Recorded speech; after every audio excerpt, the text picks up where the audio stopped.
for our clients. Thank you, Ritz. We've got Trent on with us and Ritz on with us as well on Zoom. So welcome. Hello, Trent. Good to have you. So thank you. Good to be here. Yeah, absolutely. Diving into what it looks like to become the real estate economist of choice for our clients. And we'll be going through a few different pieces. Now, in the Ignite course, we're still in the first stage, which in that there's 4 categories. Spark your career, which is essentially just getting the vision in place for your business and what you're wanting to create, embracing your job, and then connecting with your market is what we're going to be talking about today. And then on Wednesday, you'll be talking about defining your value proposition. And this is something that's so important as agents because we want to refine that value proposition for our clients over time. And that's something sometimes agents don't do is they'll kind of create their, hey, this is my pitch. This is what I do to deliver value to clients. And then they keep that the same for 5-10 years. Not realizing that the market changes, we need to adapt our value proposition accordingly to be able to make sure that clients and the message we're presenting matches the current market. Thank you. Yeah, after that works. Swatch the. Let me do this real quick. I think if you just press if you just cancel out, it will usually. Yeah. I was just pushing mine so quick on right now.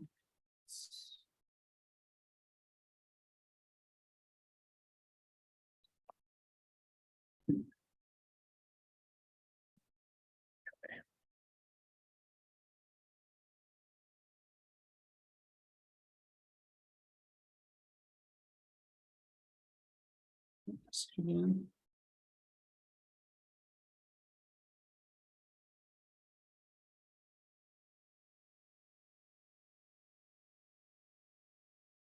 Yeah, no worries.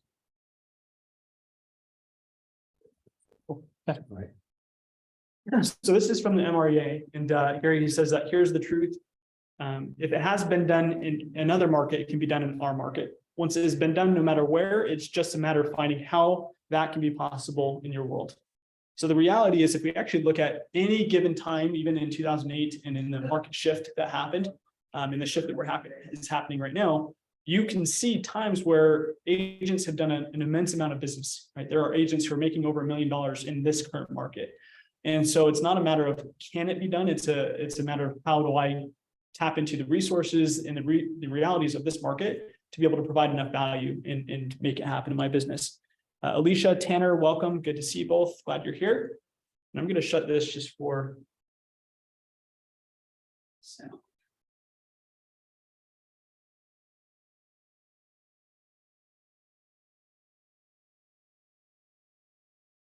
So that's what we're going to cover today. So what that looks like, how do we get clear about how to create whatever your financial goal is? We can do that through some of these keys that we're going to talk about. So we're going to talk about knowing your market, building your expertise and some strategies around that, some different tools, resources that you can actually utilize in this process. And then we'll go through the daily success system. So let's start with knowing your market. So part of this is we have to become a real estate expert. Now, whether you've started in real estate school and gone through, what's called real estate law, doesn't necessarily mean that you actually know everything that's happening when it comes to real estate economy, right? And likewise, if you've been in the business for 10, 15 years, the market is always changing. It's always adapting. And so we have to be in tune with that market and understand at that moment, what are the benefits or the challenges for the consumer? And so we have to consistently be adjusting our knowledge and studying. And you want to know 2 things. At the macro level, you want to know how the state's doing. And then at the micro level, you want to actually dial into the specific cities that you're going to be serving and understanding what's going on in that local economy. Does that make sense? So starting with the state level and then working your way down and saying, well, what areas am I going to specifically focus on? And how can I study and become the expert of that specific market?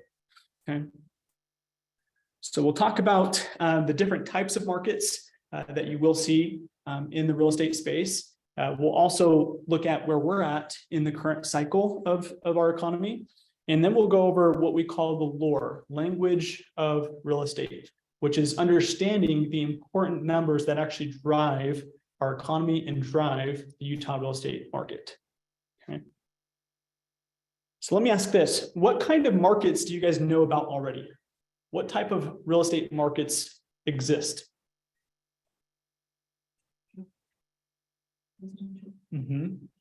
Land. Yep. So we're going to call those segments. And then behind the scenes, there's something happening with the type of economy that we're in. And this is the important one to understand because it's going to impact the kind of offers that you make into the marketplace and then how you support your clients. But commercial, land, luxury, all those are divisions or segments of the real estate space. Another question that I can ask, and we'll dive into both of these, is what numbers do you think are important for us to pay attention to in the real estate economy? What should we focus on? And those on Zoom, feel free to take yourself off mute whenever, and feel free to chime in on the conversation. Customers focus on interest rates, whether that's the right focus or not. That's their first. Yes, interest rates. See, you hit the nail on the head, and it's actually the outcome of what happened. Interest rates are not the only thing. It's actually what it does to the market when it comes to affordability. And affordability is heavily influenced or impacted by the interest rates, especially in Utah's economy. There's homes in Alabama that are $110,000. So a 6% interest rate on $110,000 is not as impactful or damaging to an affordability perspective as a $500,000 median purchase price here in Utah. So each market is hit differently based off of their median price point, their average income, all those different factors. But we'll talk about some specifics. Anyone on Zoom want to point out any other numbers that are important on top of interest rates and affordability? I would say the days on market would be an important thing. Sales volume, median price point, whether it's moving up or down, those are things that can be tracked as well. Yes. Yeah. So with the language of real estate, there are 8 different key points that we actually measure. And with the language of real estate, it's actually what you're supposed to communicate to clients. It's the factors that actually move the market. It impacts how people do business in this environment. So some of those ones that Trent pointed out are so key, which is days on market. How long are homes sitting on the market before they actually sell? And this goes back to my first question, is what kind of market are we in?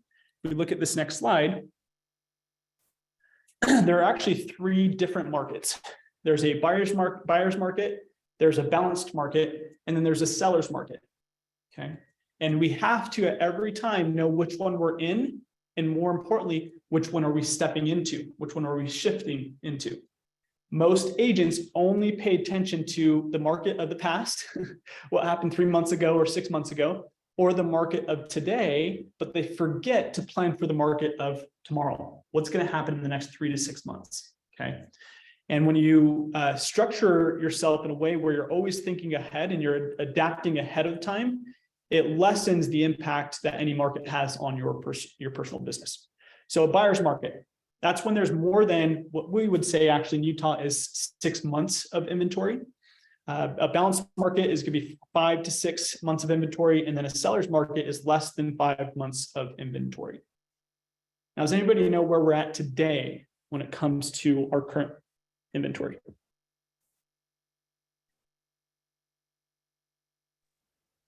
We're right at about 60 days. Yeah, and one of the things that it's kind of a trick question as well, because then you'll have to ask, well, what specific area? You're going to find the market of Lehigh is going to be very different than Salem, right? Or Saratoga or Eagle Mountain. All these cities actually have a different environment that's going on. But also, if you look at the macro scale, which is what Trent's pointing out, is at the macro level, at the state level, there's going to be an overall days on market as well. So you want to know the state, again, reminder, and then you want to know specific cities that you serve consistently. Where do you find that? Great question. So Christy asked, where do you find that information? And part of this is you want to understand how the MLS is already a very useful tool in helping to find these numbers. I'm actually going to show a slide on where that is located. But let me just talk about two of these points first. So in a buyer's market, who has control? Buyer, right?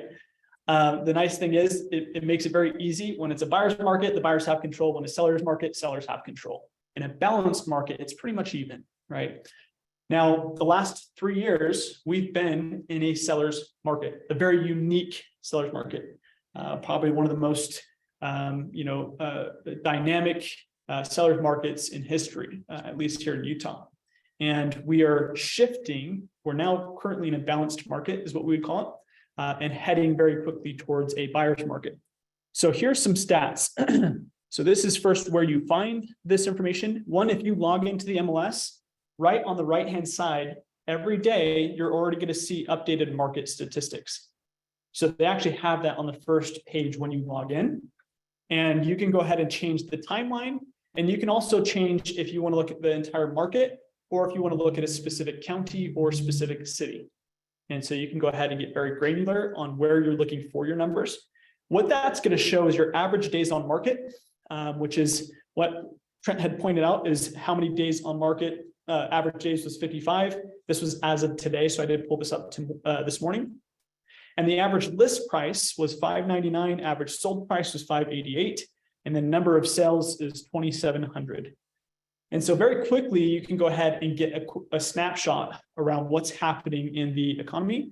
Now, there's another layer that you can dive into, which is the statistics tab at the very top. And this is where you actually have multiple reports that you can pull around the market. So I'm going to show some of these. So the ones that I like using the most is the market analysis, the absorption report, the sales per month report, and then the daily snapshot report. Those are my kind of 4 go-tos. When I am showing clients what's happening in the market year over year, I'm going to the sales per month report and going 13 months into the past.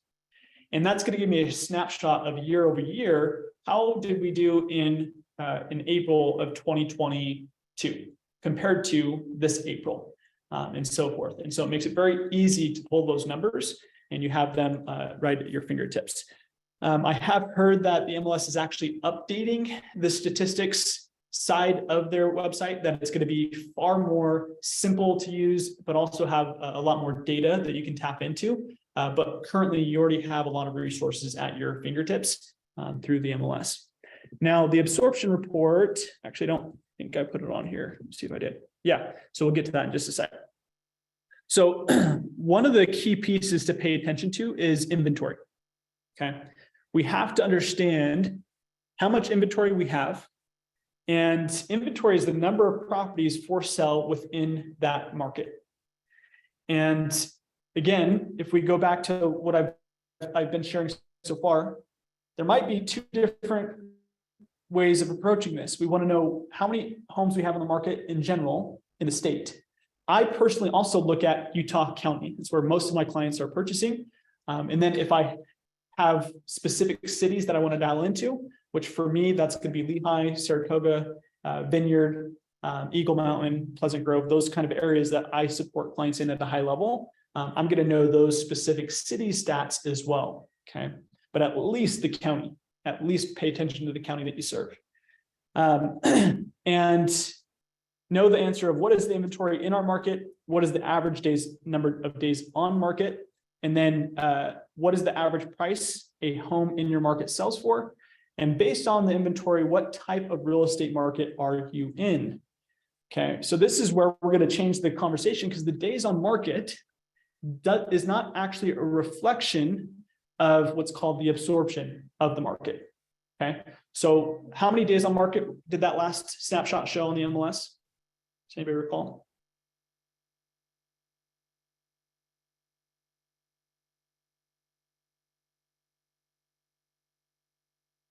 $55 days. So I'm going to go back one slide.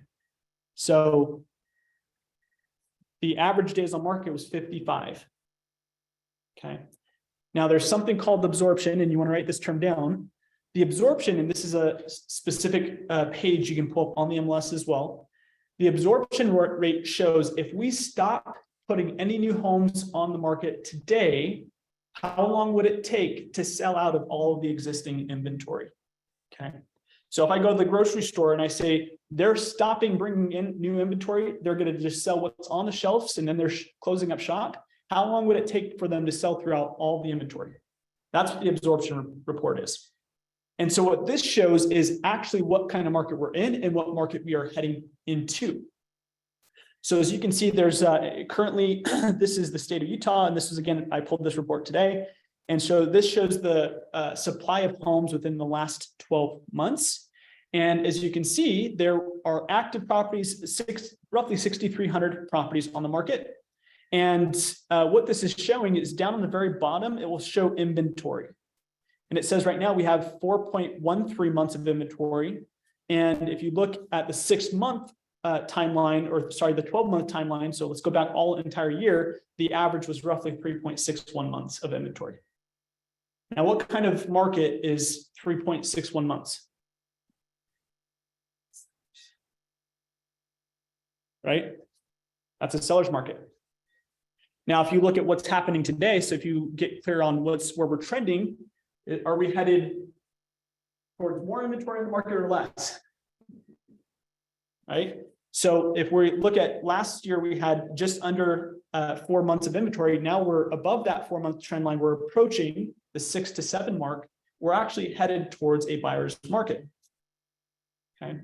Now that impacts buyers, that impacts sellers in different ways. And so we need to be aware of that and be able to articulate that to our clients. Any questions so far on the statistics reports or where to find those? Okay. I'm actually going to do a quick demo and show you again when I create my monthly market update for my clients. I use the sales per month, so I'm going to just demo that really quick. So I'd go here.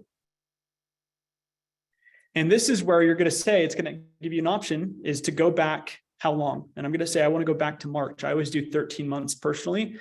And you can do multiple years if you want. If you just want a year over year snapshot, you just go to the previous. So again, in this case, March 2022.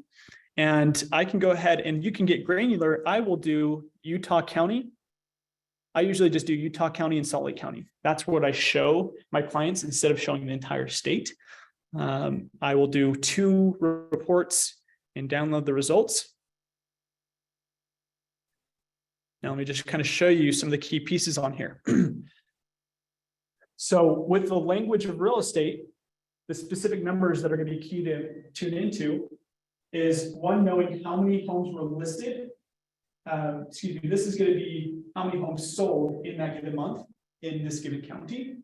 And then it's going to show you the median sold price and then what the list price was. Now, why would that be important?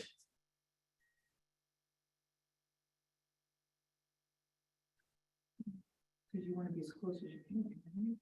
Yeah, this is actually showing you if the market is paying over list price or below.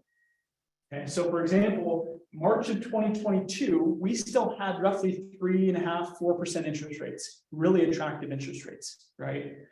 So homes were being listed at 505, they're selling for an average of 532, 105% over list price. Right. Now, if you look at today's story, we look at March of this year, homes were being listed at 499 and selling for 468 median price. So you can see that homes are closing for 6% less than what they're listed for at this moment. So that can kind of show you where the market is shifting, right? Now, again, would this number articulate that buyers have more control, more negotiation power? Yeah, absolutely, right? Compared to this time, they had less power. Sellers had the demand. They said, give us 5% more than what our home's actually worth, potentially, right? The other piece is obviously you can find median square foot pricing as well, but then also median days on market. Now look at this drastic change. 6 days on market. It took on average, or a median price, or median days on the market was 6 days. We've now gone up in March of this year was 31, we're at 27 now, still at roughly a month. But if you look at some of these timelines, we touched 51 days on market. And just to be clear for those who may not be familiar with this, that is still, even at 52 days, that's a really quick market to sell a home in compared to history, right? It was not uncommon, 5 to 7, 10 years ago for people to have a home sit for 6 months on the market before it sold. So we're in a very different time right now. Okay. Any questions about this specific slide in pulling up the sales per month sheet? Would you look at that when you're trying to figure out, like, educate your client on the listing price also? Is that part of it? Or is that mostly just comps still? Yeah, great question. So I'm going to do comps. One of the factors that I am going to bring in is this conversation is how much are homes selling above or below the median sales price or median list price. Because I want clients to know that on average, we're having to reduce costs by 6%, reduce the listing price by 6% for the home to close. That's what's kind of the standard in the market right now, in Utah County at least. So I will pull that number in, but it's in a different way. The way that we run CMAs will actually pull that in for you. So you don't have to go to this specific report to find that number. Great question. Yeah. The other piece that I will point out as well is just how many homes are selling. Okay, so knowing how many homes were being put on the market and how many were selling for a given month over a period of time. So you can see we had roughly, almost 1,000 homes being listed the first quarter of last year. And then we get into this year, you can't take into account April because we are only 10 days into the month. So it's only showing month to date, right? But you can look back at last month and see March of 2023, we had 777, whereas March of last year, we had 997. Okay. So we had roughly 25% less listings this March compared to last March closing. Okay. And that's happening because affordability is a big piece of that. We do have more listings on the market today. It's just less homes are selling because of affordability.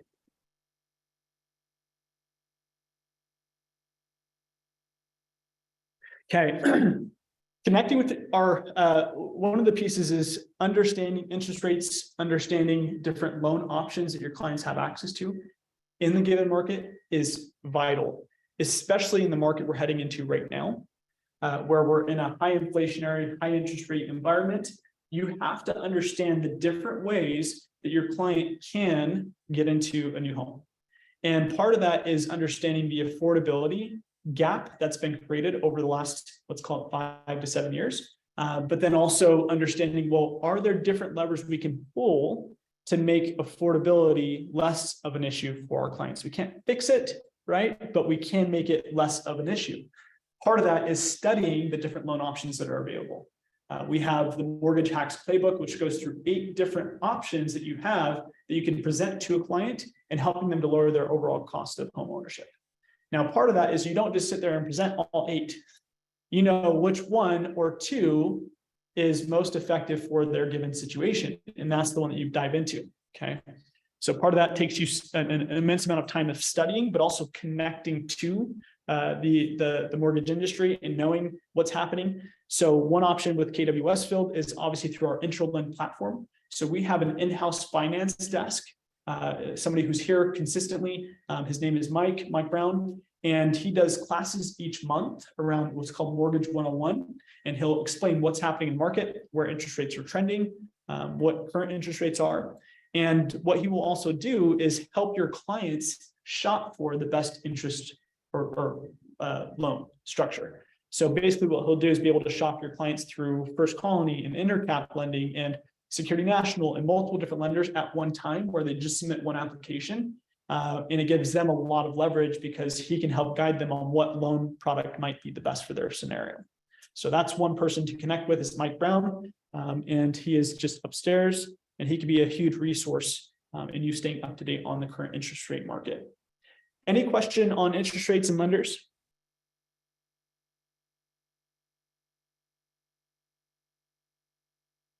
Okay, one thing that's important with this, when it comes back circling to studying the market, understanding what is happening and where things are adjusting. Part of the resources that we provide here at KW Westfield is we do our quarterly market updates each quarter. And so we actually provide you with a report. It's 150 pages long, and it dives into everything in the market. And from the economy at a macro scale in the US, and then it dives into Utah's economy, and then gets very granular on the different numbers that drive the Utah market.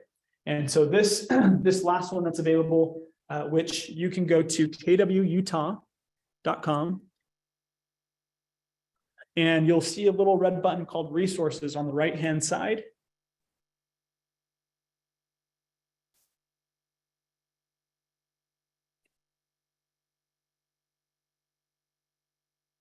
And you'll find a agent resources tab that will bring you right into a Google Drive that has all of the past reports. So every quarter you can go in and download this and have very specific talking points to go over with your clients, and also just, again, educate yourself on what's happening in the market.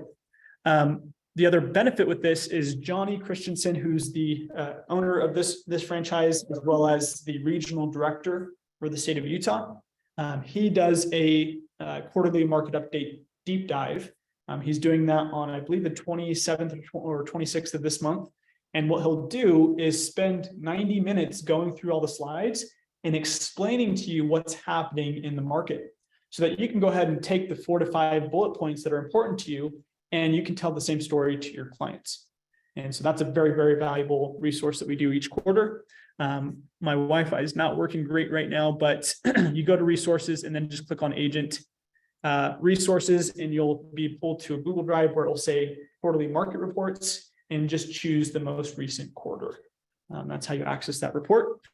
And this is what it looks like, is you have tons of resources, data, educating you on what's going on in the market, and you can go ahead and share this with clients. They dive into investment specific pieces as well.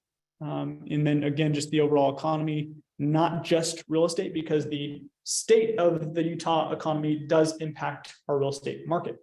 And so they dive into a lot of those different resources.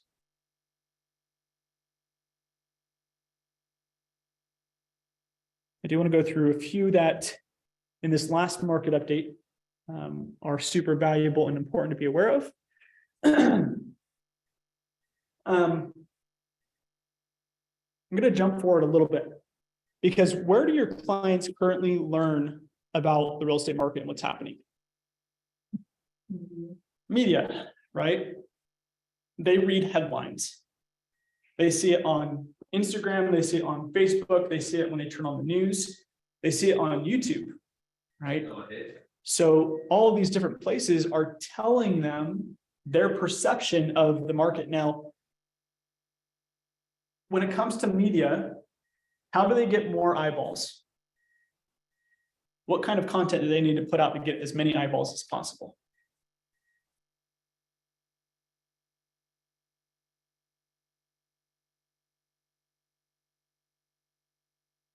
Say one word: fear.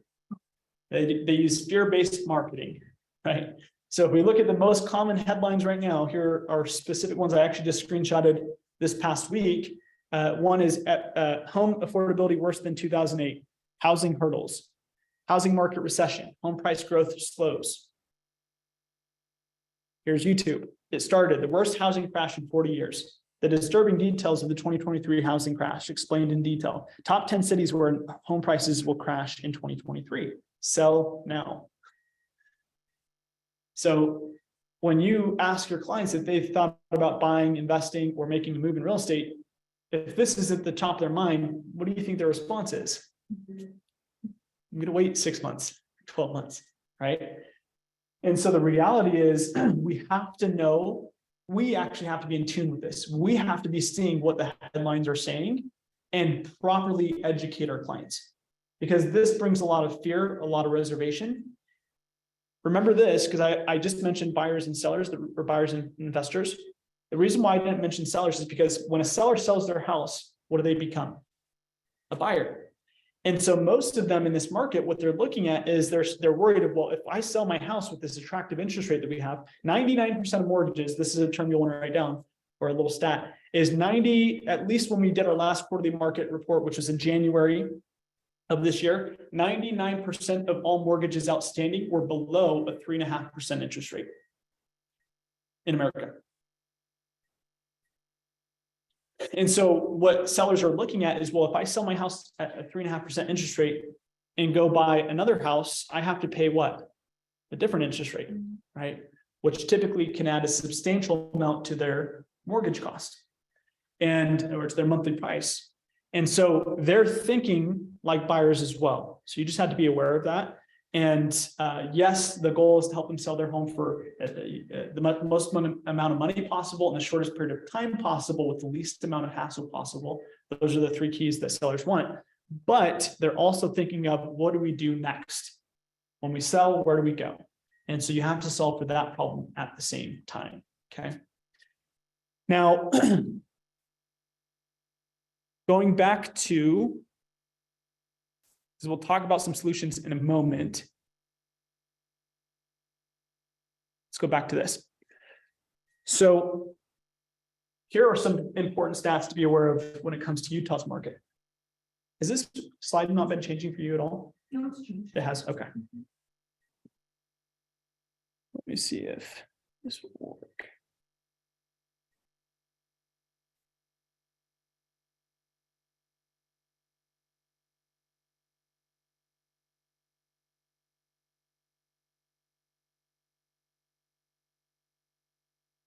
Okay, there we go.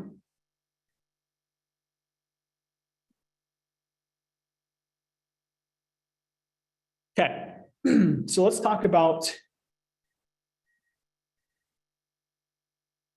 that's why I was on. There we go.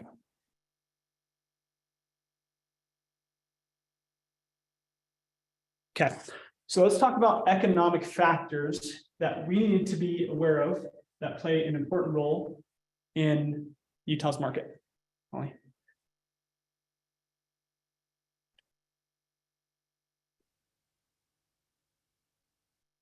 Okay, so the things that we want to focus on is, what is the unemployment rate in the state? How many workers are entering or exiting the workforce in our market? What is the growth rate of our community? So how many people are actually moving to Utah versus moving out? And then, has any government regulations impacted our economy or market? Okay, so those are the things that we want to study. And again, diving into the market update, we actually look at all those factors. So here's an example, just one little snippet from that market report in January, is that Utah was ranked the first or the lowest unemployment rate in the country. That's a huge key. Fourth highest when it comes to median household income. Second lowest poverty rate. So there's multiple different pieces here. Like, even if you're just using this in your listing presentation or buyer consultation to ease people's mind around, we're not the same as the rest of the country. Can our values, home values, be impacted? Yes, but it's not the same where you see parts of the country that maybe have very low or high unemployment rates. They have a low median household income. All those factors have an impact on the real estate market. So that's why studying the actual economy of the state is a very valuable skill set. Okay, and then being able to articulate this to clients. Now, one piece, why would this be important to investors? For them to know that we're the fourth highest median household in the country, second lowest on poverty, fifth highest labor force participation rate. Yeah, right. That usually translates into higher quality tenants. Okay, you have working professionals that are going to be tenants if you're working with investors, and helping them to understand that is a big key.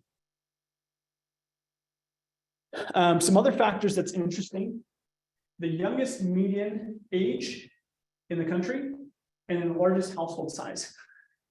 Okay. Now, this is not something that I've been able to find like a specific stat for. This is just my perception when I read those stats and look at some other key factors, is that Utah, one of the big reasons why we've seen such high appreciation over the last couple of years is because of the demand, how much demand we actually have in the state. Now, demand can be looked at in two different ways. One, you have an influx of people relocating from out of the state to Utah for different reasons. You have people who are moving from California, you have people who are moving from the East Coast. A lot of that is because of some of these economic factors that you see here, right? One of the big factors is a tax perspective, especially for businesses, okay? Especially when you look at, let's say, California's taxation when it comes to businesses compared to Utah, two completely different worlds, right? Now, what are some of the big companies that have moved to Utah in the last 4, 5, 6, 7 years that you're aware of? Don't we have Google up by like Eagle Mountain or like Facebook or something like that? Yep. Facebook. Obviously, Tesla is here. Amazon's moved here, right? We have Adobe has their massive, national headquarters is here. And the list really does go on and on. There's a huge amount of tech companies or larger corporations that have moved to Utah. And part of that is that their tax benefits are very advantageous compared to California or other states that they have previously been in. Who's familiar with what Lehigh is called in the tech community? Silicon Slopes, right? Which is a kind of the rebirth of Silicon Valley, essentially, right? Silicon Valley 2.0. And one of the benefits for tech companies is that they can essentially pay their employees less, but they still feel like they make more because the cost of living here in Utah is so much, lower than California, right? So things like that are important to just be aware of. The other side of demand is not just companies relocating to Utah and providing job opportunities, but you also have youngest median age, largest household size. Let's talk about that. So you have the next largest generation stepping into prime ownership age right now.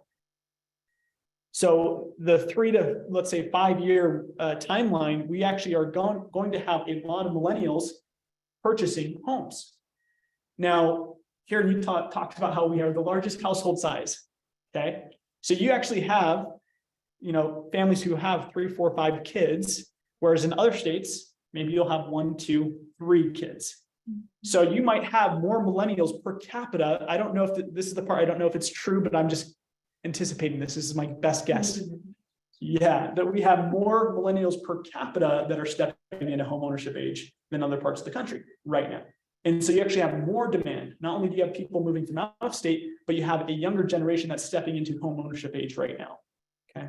And so that impacts the demand factor heavily.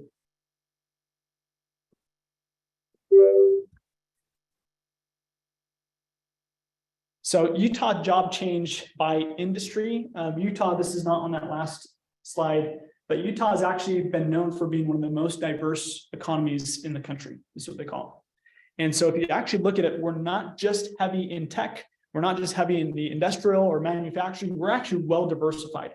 So we have many different sectors that support our local economy. And that's why we look at it as being in somewhat of a bubble. So we're protected to some of the outward damage that's being done in the economy. Again, we're not completely safeguarded, but it does protect us to an extent. And so this is why Utah continues to thrive, especially we'll look at some stats on what happened post 2008 in the market crash. Utah's housing market was hit the least in the country because of, again, our economy really propped up and safeguarded our real estate market. This is a specific slide around Utah yearly unemployment rate, and you can see how that's fluctuated. Obviously, we had a spike in 2020 with COVID, but everybody did. But as far as just over time, Utah's been fairly stable when it comes to our unemployment rate and just employment in general. Real GDP. So this is gross domestic products. So this is how much, services and products are being sold through Utah's economy and in the form of billions. And so you can see a consistent growth of income that has come through the state, through our resources. So again, those are just 4 or 5 slides that I pulled from the market report to just give you an example of the ammo that we provide you with. And again, this is going to happen in 2 weeks. So you want to make sure that date is on your calendar because we will be diving deep. And really quick, I'll just show you this. If you go to your Google Calendar, if you haven't already, make sure to add the KW Westfield training calendar, which will allow you to, at any moment, you can toggle it on and off and see what trainings are coming up. So if you fast forward to the end of this month,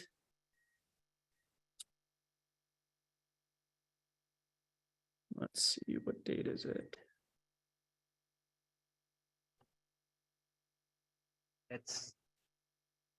So it's right here on the 28th.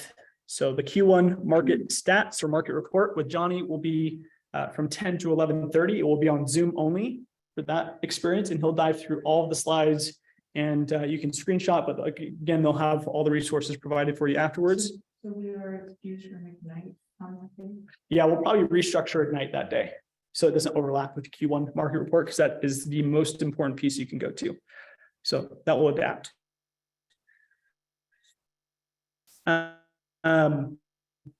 Great question. Okay, so other important market factors to investigate is knowing neighborhood numbers.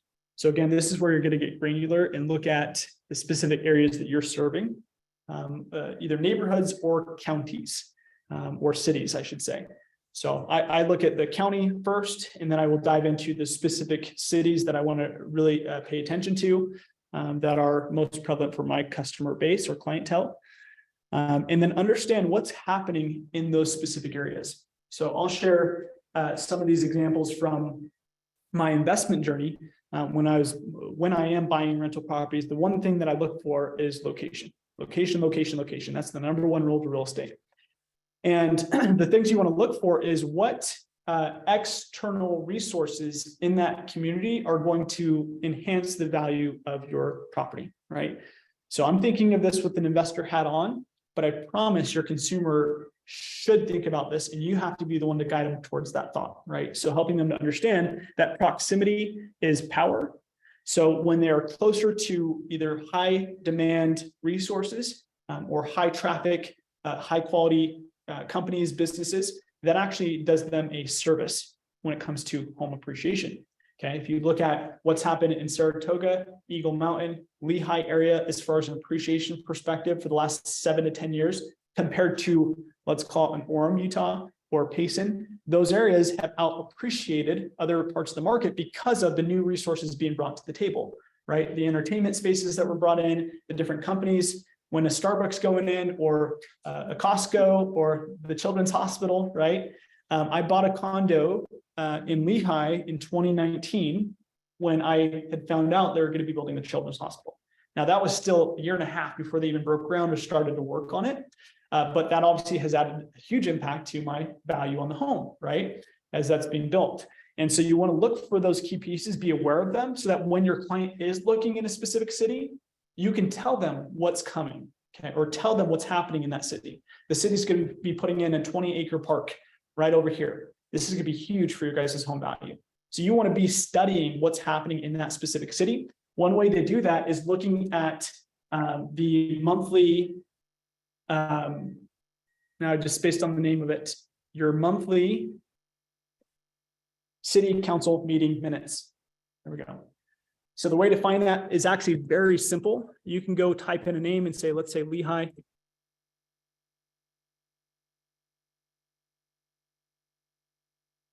And it will take you to city council meetings. You can go attend these as well. So if you really want to dive in, you can go sit and be just a bystander in those meetings and listen to what's to come. Because this is where they present, hey, we propose that we build the Children's Hospital in Lehigh.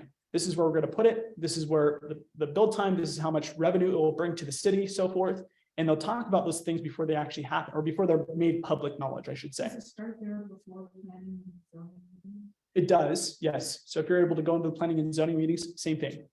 So this is going to be an easy way to go back and see that and be able to collect that data. So you can go on here and you can see the meeting schedule, but then you can also go download the past minutes and read through it, scan through it, and see if there's any new companies coming in or big changes that are happening that might positively or negatively impact that city. So super easy to find. You just have to go do the research, right? And so study those markets. Any questions about this piece as far as diving into a specific neighborhood or city?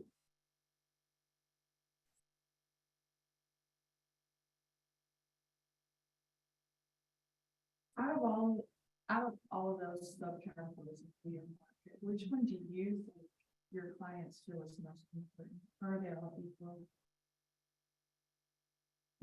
I will say it's going to adjust based off of your client. And one of the ones that is not on this specific slide that I think should be is your schools that their kids might be attending if they have kids. That's what I found is usually the most important to them. But then of course, being aware of the nearby health facilities, attractions, shopping and restaurants. And just think of yourself, like, how did you decide to purchase the home that you live in? And part of this is don't always push, because some people are like, well, I wanted to be as far from the city as possible. And so, I didn't choose based off of proximity to location or to different items. What I'll tell you is that the majority of people, I would say it's probably gonna be 90-10. 90% of people want to be very close to different resources. 10% could care less. They're like, I can commute 20 minutes. That's totally fine by me. So you have to pay attention to who you're talking to and don't push your kind of perceptions onto a client. Get very clear on what's important to them. So asking questions will actually help you identify which of these are important or other factors that might be important to them. They might care about having a park that's walking distance for their kids to go play at. And so you just have to dial in and get clear about what is important to you guys with your new home. Great question.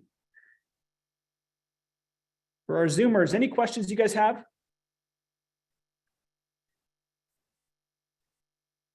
Awesome. We've got a good amount of individuals. Alicia, Jessica, Lorraine, hello. Zaya, Sarah, Steve, Tanner, Trent, awesome. Let's go ahead and pause. I've been talking for a minute, so I want to get some ahas. Share with me either something that has been impactful for you so far, or something that you plan to implement into your business and you know that it's going to have a positive impact. I have one, Shoney. Awesome. Adrian.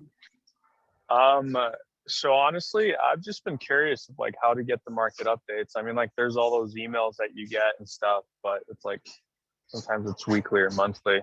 But I kind of liked how you just went to the MLS and just looked it up there to look up the statistics of like the prices sold and what they were listed at as well. And Yeah. how you mentioned you could go to the agent resources for the update as well. So I thought that was pretty cool. Awesome. Great. Thank you for sharing. Who else?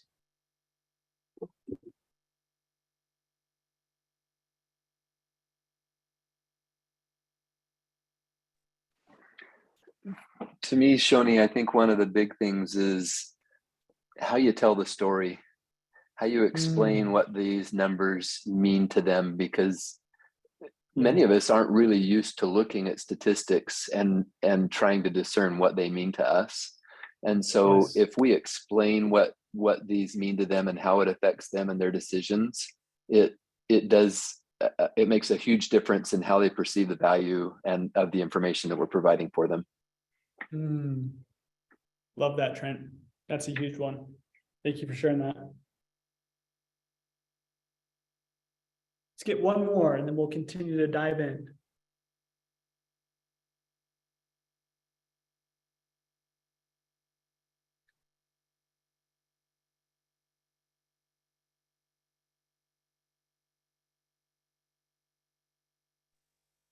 I have a question. Oh, go down. I think that we can certainly see trends, and I like how you pointed out that we're seeing that the days on market is actually increasing, and the number of homes that are on the market is increasing.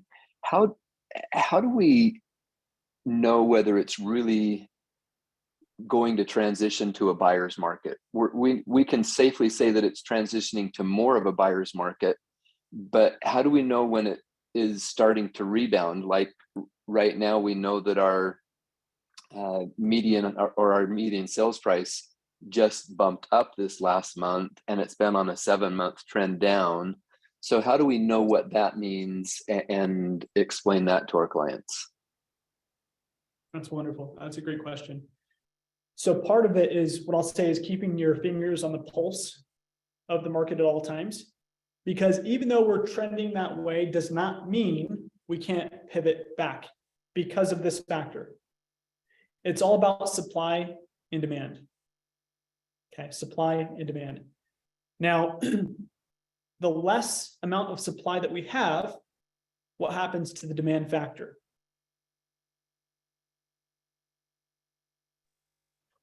Demand's higher with lower supply. Yep. And the opposite is also true. When we have more supply, we have less demand typically. Now, what is the number one lever that's pulled to control supply and demand in the real estate market at the government level? Interest rates. Interest rates. So let me get a little granular here. I'm going to pull out a calculator. And can you guys see my screen? Do you see a little search bar? Yes. Okay, so let me pull up two things for you. Let's look at, go back to our market slides. Should be one on here. There we go. So this is an overall snapshot. And this is where I do a lot of my studying, is this macro scale when they do the quarterly updates, because it has a lot of details on it. And Trent, I love what you pointed out. I didn't go to school for statistics. Very few people have. And so part of it is actually becoming familiar with what the numbers mean. And the other piece of it is, how do I articulate that or explain it to a client? Because if they look at this, that's gibberish. Most of you looking at it right now are like, what the heck is this even telling me, right? Totally understand that. Part of it is going to be the repetition of you coming to the statistic classes that we hold, where we're breaking down the market and how to explain it to clients. So it's you're going to be hearing it over and over and over again to be able to say, oh, now I understand what these numbers mean. Now, what I'm going to point out is our, I want to show you guys an example of how I would do this.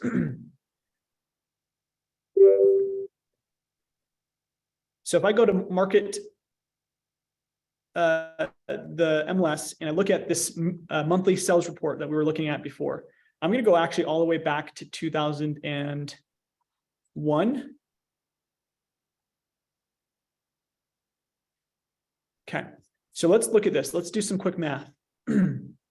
So homes were selling in 2001, March, 2 years ago, for $406,000. Today, we are at 468,000. What's the difference? $62,000. Okay. So if we do $62,000 divided by what they were selling for 2 years ago, 406,000, that's a 15% increase on, or appreciation rate on those homes. Does that make sense so far? Is everybody following me? Yes. So that's, if you divide that by 2 years, that's 7% roughly per year and appreciation that's happened. Okay, even with the crazy market that we're in right now. Now, here's the piece that I'm going to go back to that's really important, is it's not just about the price of the home. Consumers rarely buy price. What do they buy?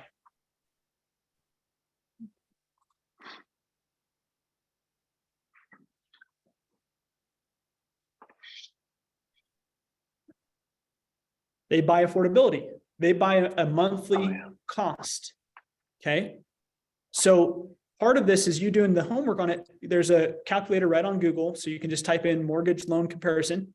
And I pull this up with my clients, especially when sharing the difference of the impact of interest rates have on their affordability. So let's just look at some of this. 406,000. Does anybody recall what interest rates were back in 2001? 3%, 2.5%. 3%. Yeah. Let's just go with 3. Let's go with 3%. Let's say that today a $465,000 price can be purchased at roughly 5%, but also I think the rates are somewhere around, let's pull them up.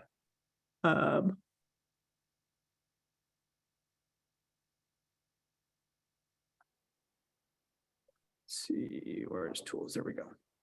So if we look at the mortgage rate index, 6.34 for a 30-year fixed. So I'm going to put this number in, 6.34. Let's look at the impact this has on their cost.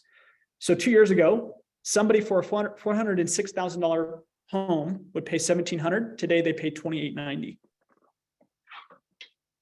or as low as $2,400. So if we do the math on this, $2,890 minus $1,711 equals $1,179. If you divide that by 1771, excuse me, which is, or 1711, which is this original number, there's a 68% increase on the cost of owning a home today. How many of your clients have had a 68% raise from their company the last 2 years? I would be surprised if you found 5 out of 100 that had that kind of raise in their income.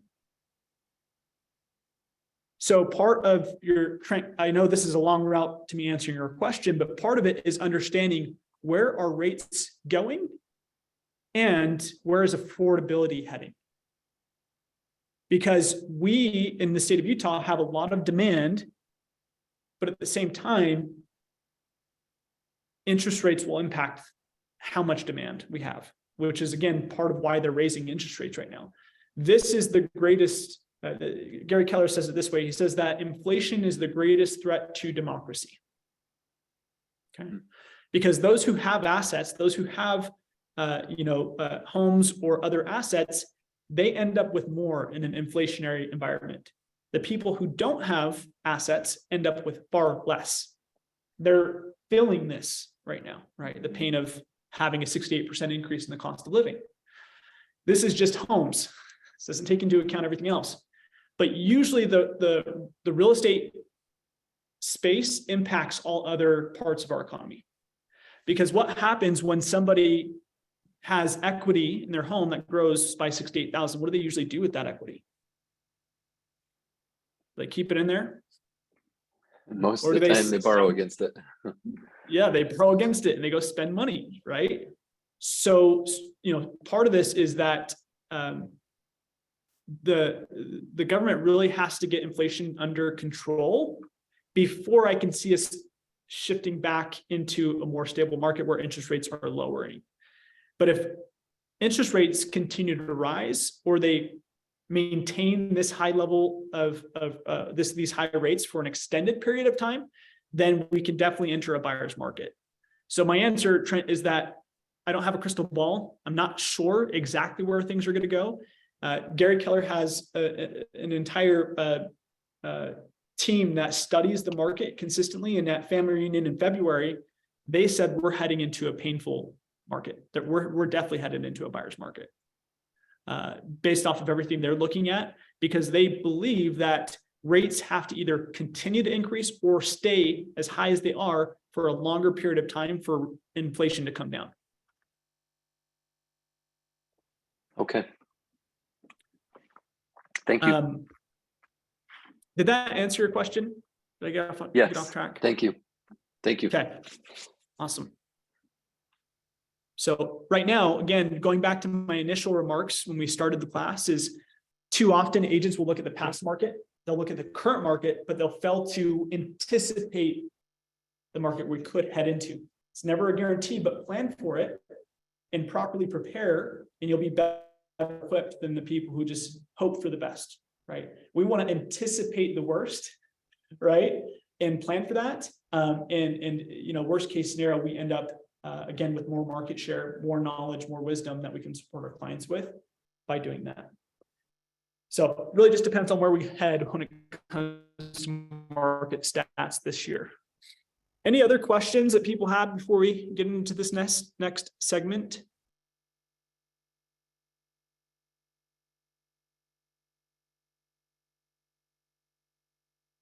Okay.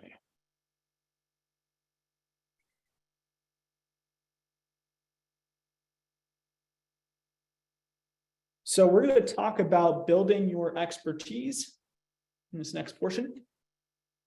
And then we'll get into some specific tools that you have at your disposal. So first, becoming the real estate expert of choice. I want you to scratch out expert, real estate expert. I actually want you to become the real estate economist of choice for your clients. Okay. Part of that is studying the data. Part of it is understanding how to properly read it. And then how do you share it? How do you actually talk about it? Oftentimes, you'll see agents post market updates. They'll say what's happening as far as how many homes are sold or median price. If you show any other data besides how many homes were sold or the median price, because those are very easy metrics for your clients to understand. Anything beyond that, you want to add some context. You actually want to help them understand what the data means.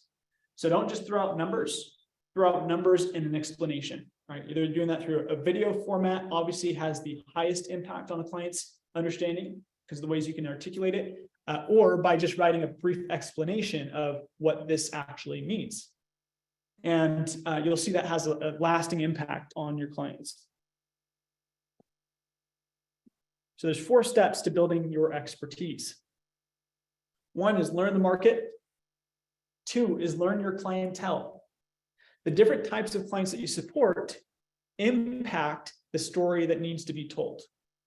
Okay. The story to a buyer is going to be a first-time home buyer is going to be very different than the story to an investor. The story to an investor is going to be very different than the story to a seller. And so you actually want to know those different data points that affect those different kind of clients and how to bring that up in conversations. You want to listen to individuals, meaning you want to have your ears to the ground and be aware of what the pain points are for your clients in this current market. Okay. And then you want to keep the headlines in context. And I've showed you a few of those headlines. We'll get into those again in a second. But part of this is learning what we talked about in the beginning is your lore. Lore stands for the language of real estate. Okay, so you want to know the lore. And then you want to know your business. Notice changes over time in your personal business. This is where you have to actually track your success in the past. There's this idea that success leaves clues. What I'll say is that your own success can leave clues if you study it. So seeing your own personal trends of your median sales price, of how many days on market it takes for you to sell a home compared to the market. Why would that be advantageous for you to include in your listing presentation to a client, saying that on average, I sell a home for X amount over the market, or I sell the home in 30 days in the market where the market is selling it at 45 days on average. What would that do for the psychology of your seller if you're in a listing appointment? Builds trust, right? Builds confidence in your ability. Now, you can't do that effectively if you're not tracking your own data, right? Now, KW has a really cool report called the multi-year trend. What happens is from day one, is you step into KW's ecosystem, is they start tracking your numbers for you, which is really cool. And let me see if I actually have mine.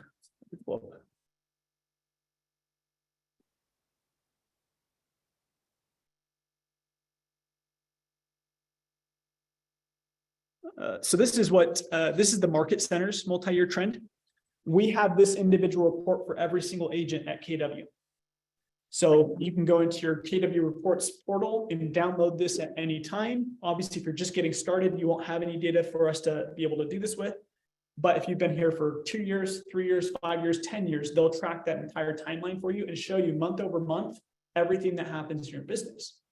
Why this is very impactful is you can see trends. So if I look into, let me dive into some of the transaction numbers here at KW Westfield. So let's look at listings, contracts. Okay, so I'll look at this average sales price. Here's one good example. Does anybody remember what the market for March was on median price? Get the TV working again.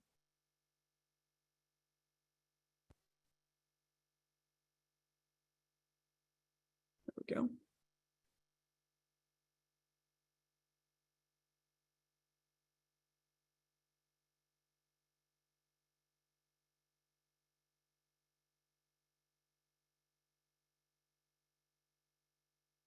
Okay, so let's look at this. The median price, sold price in February of 2023 for the entire Utah County market was what?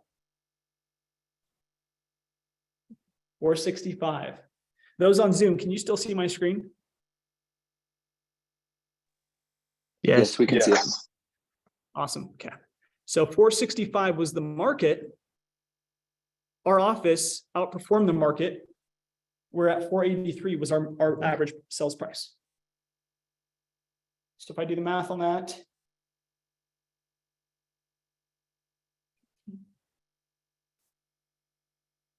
I would say that KW Westfield sells homes on average 4% more than the market.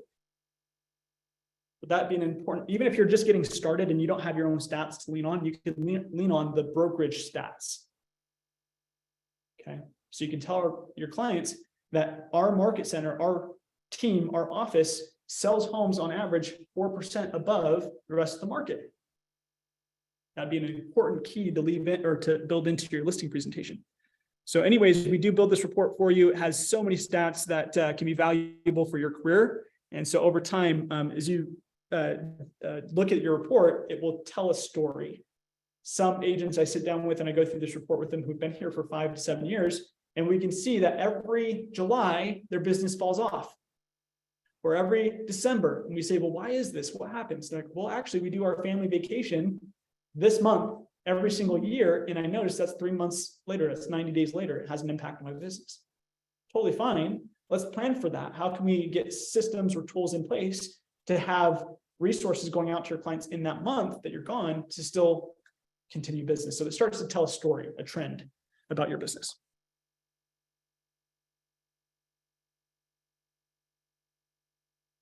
So know the Lord, also know your personal business, and that can impact how you adjust. Now, on command, we build a market snapshot, market update every single month for you. This is what it looks like. This is what you can send out in an email newsletter to your clients, and very quickly have some talking points about the market. So we do this part for you. Obviously, if you want to dive into a specific city, this is the entire state. So if you want to do a county or a city, you can go pull those numbers on the MLS, but we do these numbers for you to make it easy. And this will show where the trend is happening. So median price has obviously gone down. Now these numbers were for the entire state, and this was for February. So over the year, our prices had been down. Median sold price was down 4.6%. 2,400 homes were sold. There were 3,200 new listings taken, and then 50 was the median days on market. So that's a quick snapshot that we will provide you with. And it's ready the first of every month. It's in a nice email newsletter format. You can find that on KW Command. Very quick demo just to show you where that's located. So when you go into Command,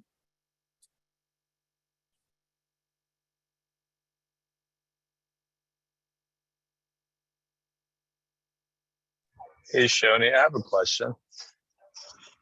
yeah, Is this just in Utah County or is this all of Utah? that snapshot was all of Utah that I showed.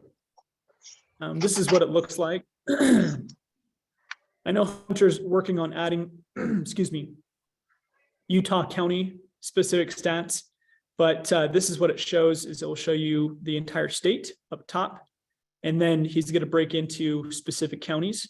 So the one that he's missing on this one is the Utah, but he will be adding that. So you'll have a snapshot of Salt Lake County, entire state, and then Utah County would be on here as well. And then a little snippet. And so this is just something where it's ready to go. If you wanted to send this out to clients real time, you can go ahead and do that, or you can add your own twist on it if you'd like. So this is where we break down what's happening in the economy. Makes it easy for your clients to understand. And then your command automatically will put your personalized website in here. It will add your logo, your headshot, your contact information automatically for you. So you don't have to customize any of that. It just does it automatically, which is super easy. So that can be found in the Smart Plan library. It's a different conversation, but just showing you that we do have that tool available. Okay. So if you look at, I'll just point out a few stats on this snapshot that I think you should pay attention to.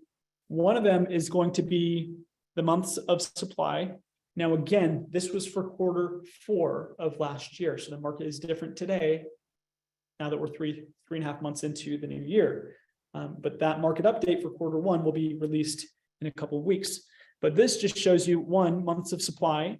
And this will show you a trend of, in this example, the entire quarter, Q4 of 2021 compared to the Q4 of 2022. Okay, so that's what these columns are showing. So October of 2021 compared to 2022, there were 1.4 months of inventory. We're now at 3.3, or at least we were in October of last year. We then went to from 1.1 to 3.2, 0.9 in December of 2021. We had less than 1 month of inventory, all the way up to 2.8. So 211% increase in months of supply of inventory. And then you have on this far right column, the year-to-date numbers. So you have 2021 compared to 2022. And those are important pieces to look at as well. Housing affordability is what your clients feel.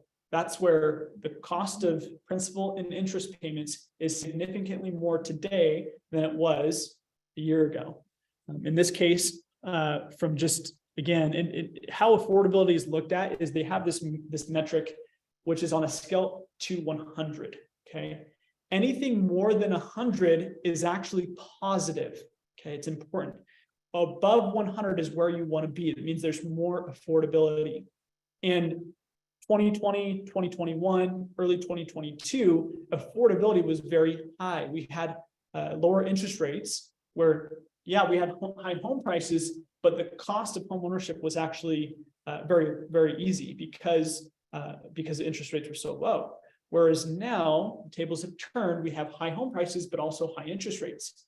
And so that's where you see the affordability has dropped from 101 to 65. And then we'll see again in a few weeks where that has trended this Q1 of the new year. But that was a 35% drop in affordability year over year. Homes sold is another one that I want to just point out, which is closed sales. 2022 or 2021, we sold 56,000 homes in Utah. 2022, we sold 44,000 homes in Utah. My question is, do your goals fit into that reality? Meaning, if your goal is to sell 20 homes or 30 homes or 60 homes, is that possible when the potential sales this year is going to be around 40,000 homes sold? Somewhere between 35 and 40,000 homes sold. Is that enough opportunity for you? Hopefully everybody says absolutely.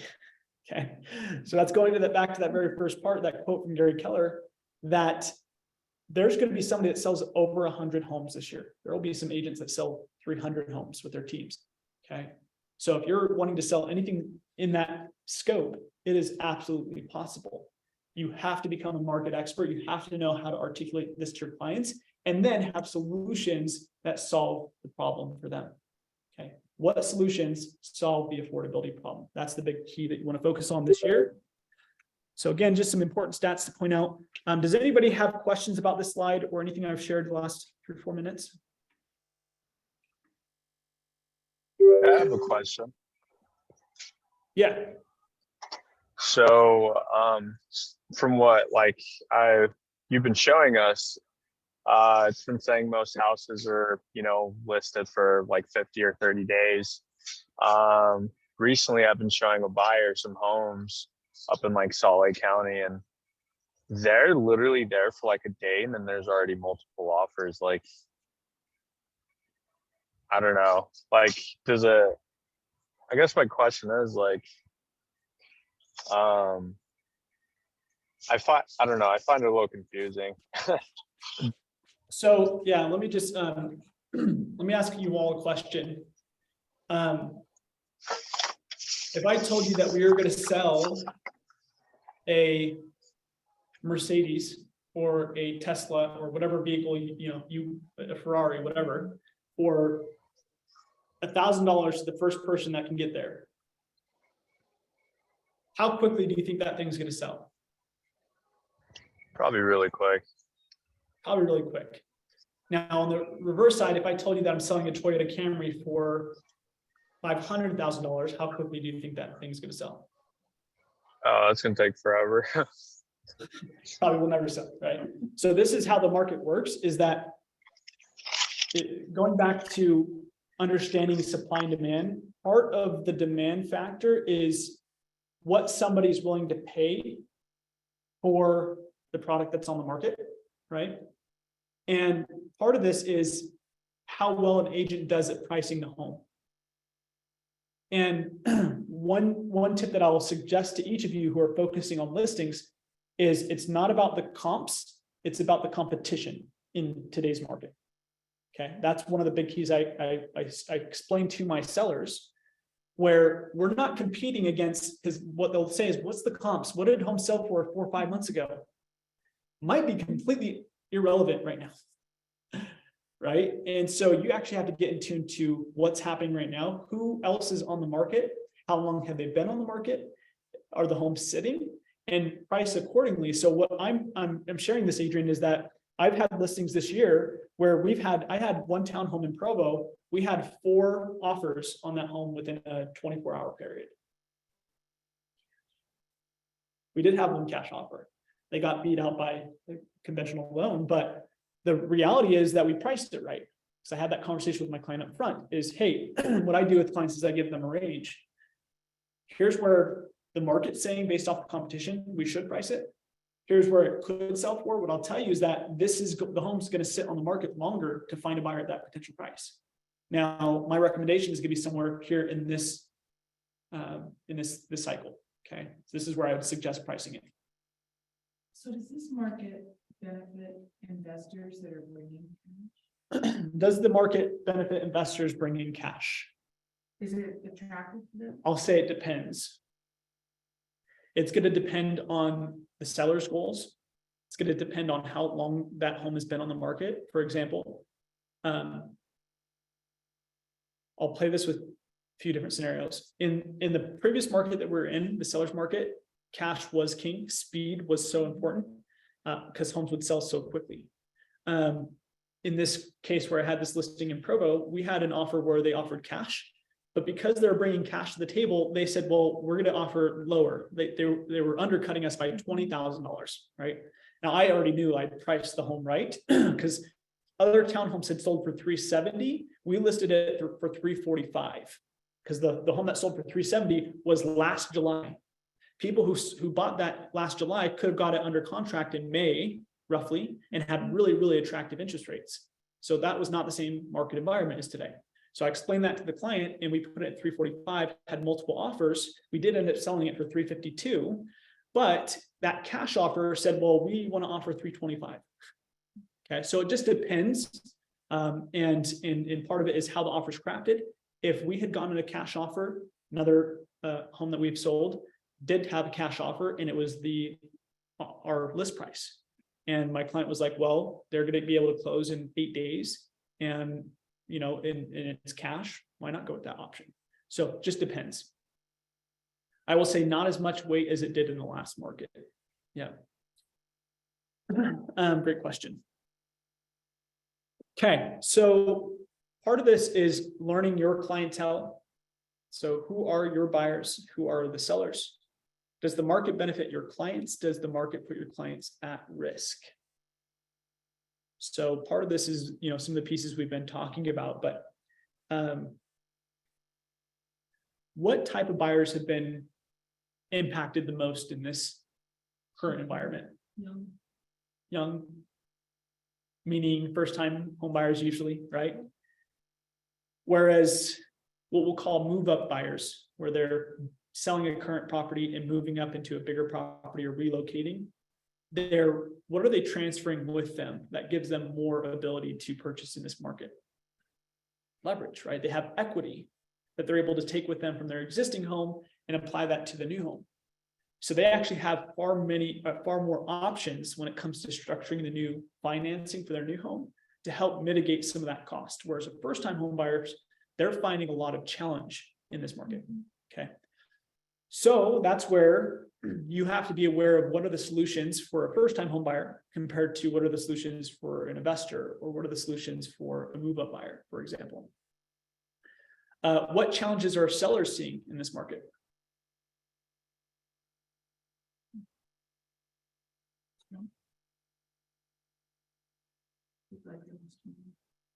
Yeah. So one of the pieces is just an internal pain of saying, man, dang it, we could have sold at the peak, right?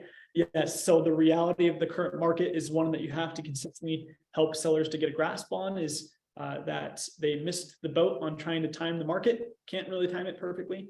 But the part of it as well is that they have a challenge with demand as far as how many buyers are in the pool today compared to how many buyers were in the pool a year and a half ago. Okay. That's why days on market extends, because there's less buyers in the market and more inventory, right? So less buyers per inventory of units. Now, the other factor is, again, same thing that buyers are being challenged with, is affordability, because most sellers, I won't say all, but most sellers become buyers right after they sell, right? Some of them will go to renting or different options, but typically they're going to be buying another home, and they're thinking about, well, if we buy a new home at probably a higher purchase price than they bought their last home, yes, we can transfer equity, but we're still going to have a higher payment, right? And so just some things to be aware of and plan for, solve for those clients. And I'll get into some of those solutions in a moment.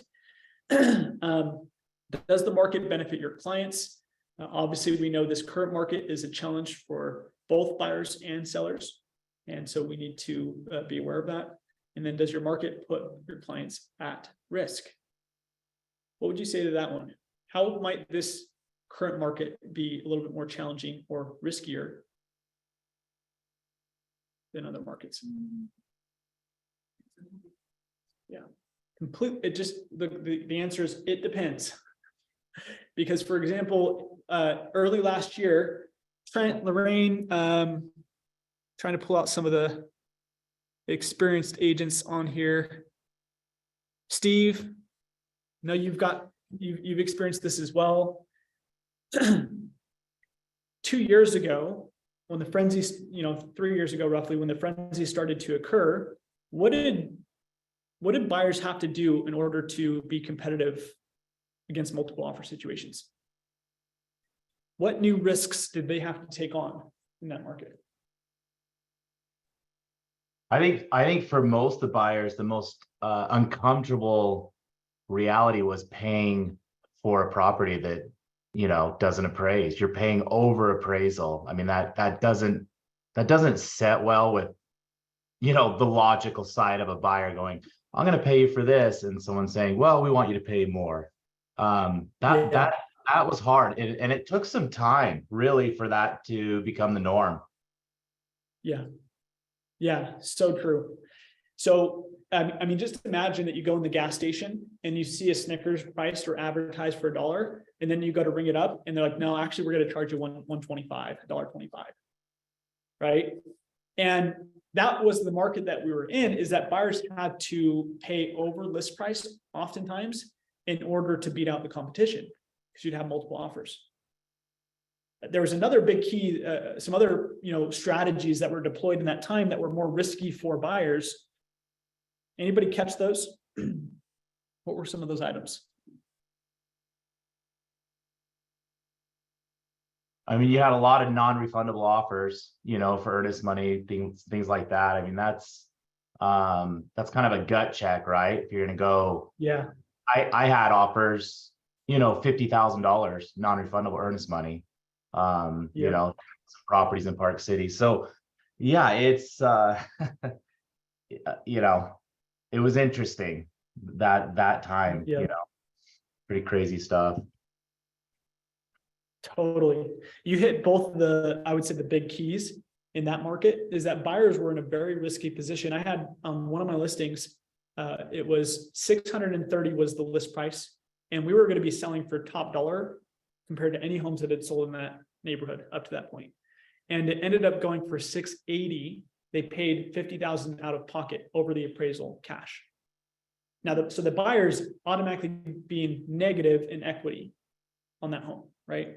But on top of that, what Steve was explaining is that there's a lot of buyers who had to waive contingencies in order to be competitive. So they had to say, you know what, I'll get rid of my due diligence contingency, or I will make my earnest money non-refundable, right? So what I'll share with you is that each market has different risks. We've moved away from that. That's the benefit of this market for buyers, is they don't always have to offer over appraisal or over the current actual value of the home. They don't always have to waive their contingencies, which we always encourage you not to do, not to put your client in that situation. There's ways that you can negotiate strategically to make sure that your clients are properly safeguarded. But what I will say is the market we're heading into, luckily, buyers aren't having that be the solution, the reality of the current market. But what risks do we bring on in this current market? Let's talk about what's happening right now and where we're headed potentially.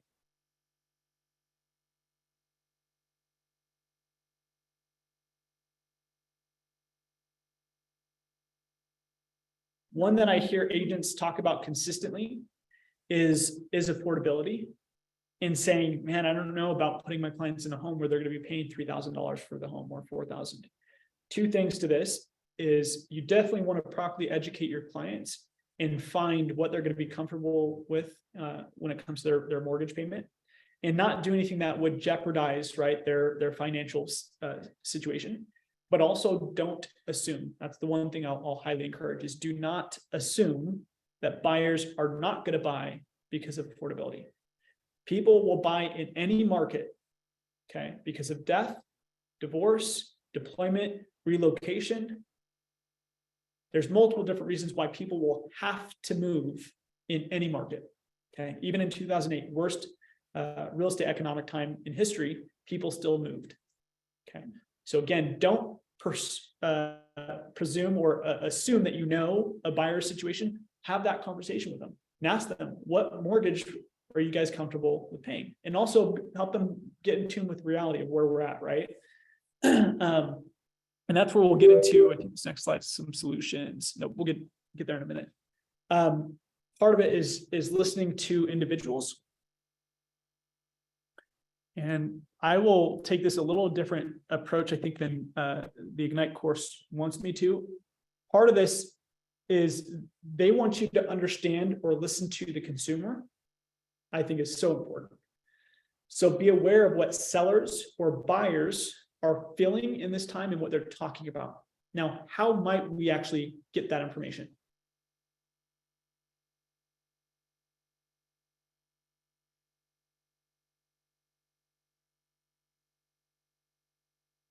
Number two is actually a little clue. Is first, we've got to learn where our sphere gets their information, right?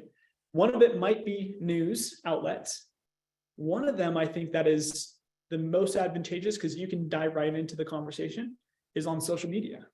You can actually find different groups on Facebook, for example, where they're talking about home ownership, talking about people wanting to buy or sell, and they're talking about their concerns in this market, saying, man, I want to buy a house, but XYZ. Okay. And when I love seeing those kind of posts, because what it tells me is any agent there, most people have some agent they know in their ecosystem. They may not, may not be top of mind, but if they really dug into their Rolodex or their phone book, right, they would be able to tell you they know of an agent. When I see somebody say, well, I want to buy a home, but there's just, I can't, like the affordability is just crazy right now. I get that. And have they been presented any solutions to the problem? Typically not. Very few agents are actually marketing solutions at this time. If you go jump on some of those chats, just go search for different groups on Facebook of Utah real estate, and you'll see a bunch of different group names that you can join, or you might see, 100 people that are part of the group, and you might see 10,000 people in Utah that are part of that group. And you can hear the real-time data as far as what the consumer is saying. Okay. The other part that I would say is listen to individuals who are winning in this time. Listen to real estate professionals who are actually growing their business despite what's happening in the market. So a few different ways that you can do that, obviously, is coming to our team meetings. At least once a month, we'll have a panel of agents here in the office who are thriving in this market. And we will get their key insights into what are they doing to adapt and approach their business. Ignite is one of those ways, right? Where we have one of our top 20% producers come and teach this class every week, and Monday, Wednesday, Friday. And so you're able to hear their insight, their perspective. Hopefully you've in our interactions today, caught 1 to 2 things that you can integrate into your business that will help you bulletproof your business. And so the piece that I don't think the course actually talks about is listening to individuals that are winning in this market. Okay. You can find some people on YouTube. What I would say is tread lightly, be careful. There's a lot of gurus out there that don't actually have results, but they like talking about the market and trying to get people to pay them for coaching and stuff like that. Just be very wary of who you listen to. One great place is I would go to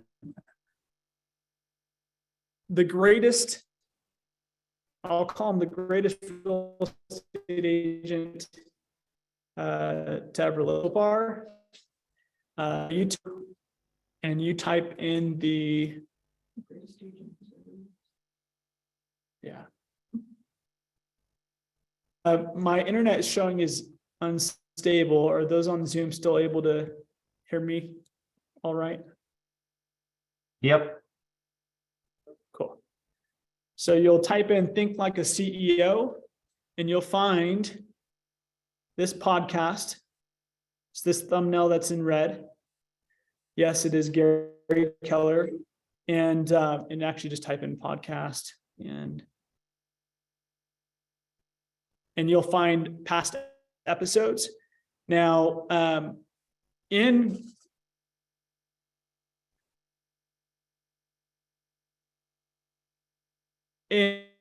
roughly 30 minutes to an hour, Gary does a phenomenal job at explaining where we're at in the market and where we're headed. This one was 1 month ago that this session came out.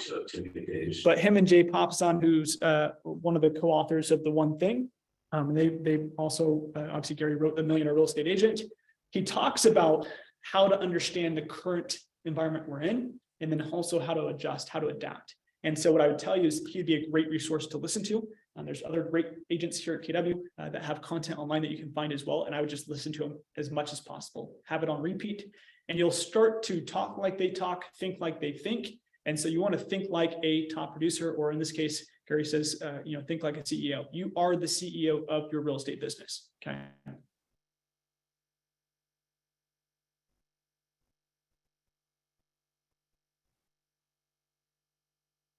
Keep the headlines in context. When you jump on social media, you jump on Instagram, Facebook, YouTube, whatever it may be, you'll see a lot of headlines from people who are not in the real estate market talking about the real estate market.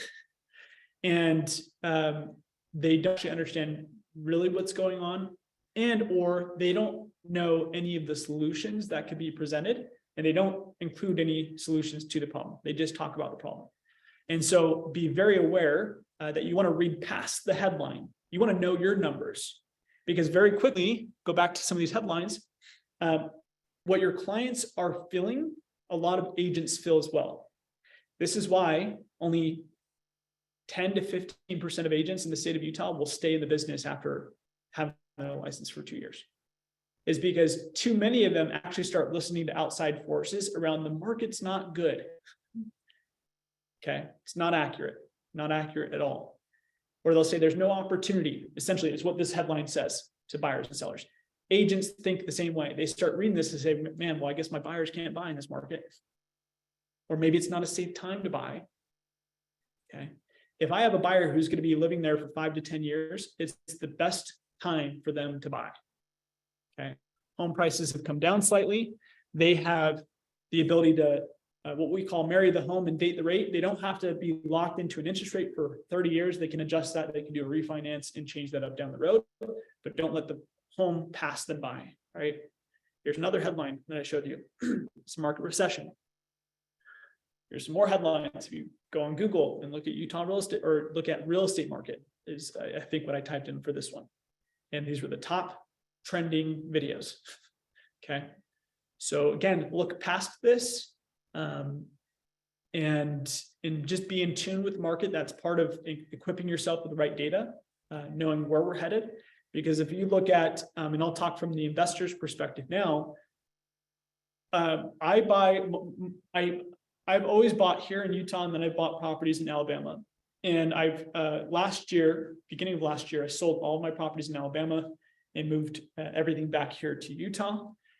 And a lot of that was because I believe so deeply in the next 10-year run of Utah, what's happening at the state level, the different economic factors that are advantageous for real estate. For the short horizon, if I have a client who's going to be buying and they're like, yeah, we might want to move next July, I'm going to tell them to hold off. But the majority of clients are planning on staying in the home for 5 to 10 years, right? Is according to NAR stats. That's what the normal consumer does, is they stay in a home for roughly 7 years. So in that case, from history, if you look at the last 50 years of Utah real estate, we don't see a time where clients are going to be in a challenging position if they've held the home for that 7-year timeline. Okay, it's those who are buying for a short time, if they're flipping, that kind of stuff is very challenging cycle to be in. So be very aware. One of the success hacks that you want to equip yourself with is being solution oriented. So you want to be the person that brings solutions to the table rather than problems. Okay. So there's this 2 quotes. If you're not part of the solution, you're a part of the problem. And then another one is solution oriented person sees an opportunity in every difficulty. Okay. So let that be you in this current market. What are some of the solutions to our existing market? Well, part of it is knowing different mortgage options that clients have. How do we help them lower the cost of money? Okay. So here's some examples of people who are marketing solutions in this market. If you look at the amount of views that were had for the Bigger Pockets one, obviously they had 50,000 views. You had 4.8 thousand views in 2 months. Okay. Now, what they're advertising is 3% mortgage rates through something called assumable mortgages. Your clients can take advantage of that. Now, you have to study assumable mortgages. They're only available on specific types of mortgages. Okay, but you have to be aware of that in order to be able to offer it, right? Now, the cool thing is there's actually 8 different mortgage hacks that you can tap into. And what you'll find is usually there's 2 or maybe 3 options that your client can use in any given situation. And so you want to actually understand their goals and understand the different mortgage hacks so that you can be able to pair them up and say, these are the 3 that are going to be most advantageous for you, right? And so going through a few of these, skip that one. So we have the mortgage hacks playbook. We did send that out with our team meeting email last week. So you can go back to that, download the whole book. And it actually breaks down each of these in detail, in depth, in a way that allows you to regurgitate or re-explain it to a client. That's how we created that playbook, is to make it very simple to understand, help you understand it so that you can go then explain it to a client.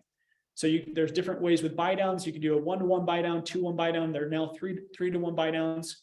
There's something called a 5-1 arm, 10-1 arm, 15-year arms, 7-1 arms, which are adjustable rate mortgages. I have one of those, a 15-year arm on one of my rental properties, and got that because of, and just kind of give you a really quick brief explanation, is essentially what happens is there will be a balloon payment on that loan at a certain period of time. 5 years, 7 years, 10 years, 15 years. So they'll have to refinance before that timeline, but they get a far better interest rate in the short period. Okay. So instead of it being a 30-year mortgage, it might be a 5-year, 10-year, 15-year. The loan itself is amortized over a 30-year cycle. So they're paying as if it was a 30-year mortgage, but they have to pay the whole loan off in 15 years or whatever the timeline is. But for some clients, that might be the best situation. Okay. 15-year mortgage, typically in this environment, I'm going to tell you is probably not the best option. That's going to increase the monthly payment. And so there's a 40-year mortgage. Mountain America, for example, has that option right now for FHA loans. They don't do private PMI or private insurance on those loans, which is awesome. So it lowers the overall cost. So that's another option. So there's many different routes you have to just be aware of and be able to guide your client down a path that's going to be beneficial for their situation. Okay. All right, we've got about 15 minutes left. Let's go ahead and pause and just get some ahas. What stood out to you in that second segment so far today?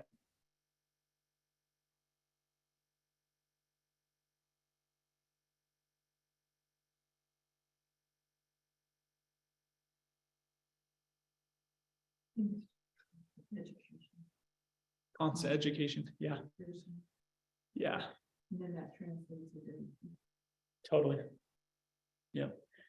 Studying it builds your confidence and then your ability to express it or share what's happening, right? What's really going on. It's great. I like the thing that really stood out for me is just the reminder of, like you hit on this, we're client advisors. I mean, we're wealth advisors. We don't go in and say, this is the house and this is what you should do. And I mean, you're advising these clients, and when you look at them, if you're thinking if it's a one and done, then I feel like you're going to set yourself up for trying to take shortcuts, which is never, ever going to help you or your clients. I hope all of us look at these clients as lifetime clients. I'm going to work with this person throughout a lifetime. So I'm going to advise on different options. That's my job. My job is I'm in the market. I understand it. I'm not the decision maker, but I'm going to give you some options. I'm going to show you some things that I'm seeing. I mean, right now you talk about the risk of buyers. There's a reason why buyers are so frozen is because one, affordability is awful. And then the second thing is, a lot of people saw the market go to the peak and now they're thinking, like you talk about these headlines, well, I'm going to wait for the crash. I'm going to wait for the crash. I'm going to wait for the crash. So everyone just freezes. And so, you've got that challenge of educating buyers that, it's difficult to time a peak and a valley. That's hard to do. And then the other thing is that I think really challenging right now, and I struggle with this, is giving buyers good advice on, even the buy down rates. It's a great option to help affordability. It's a little bit of a sunburn for me because I went through the 2008 crash, and I had at the time 12 houses and a commercial building. So I understand very well how difficult it is when, these interest rate only payments and things like that, become an issue and a problem. And that's where I struggle with the buy down rates is, everyone says these agents and the industry as a whole, we're preaching, rates are going to go down, you'll be able to refi. And the challenge with that is, what if they don't go down? What if there isn't an immediate refi in the near future of a year or 2 years or 3 years? So that's where, and you hit on this of, really giving good sound advice, but not just telling someone, that everything's going to look great. It's can you afford this payment right now? We're Yeah. hoping that rates drop. We hope that there's a refi in the near future, but we don't know. It may not happen. Rates may never go down into the fours again. They may never. I mean, there's some fives now with some 15-year mortgages, but there's just so much unpredictability right now in the market. And could the market really see a significant decrease in values? Yeah, it could definitely head our way. But no one knows. We don't know what's going to go on. Inflation's the biggest thing right now. Inflation's a real concern. Yeah. Absolutely. And Kind of ramble. no, I appreciate you for sharing that. I'm going to see if I have a specific slide that really complements what you just shared.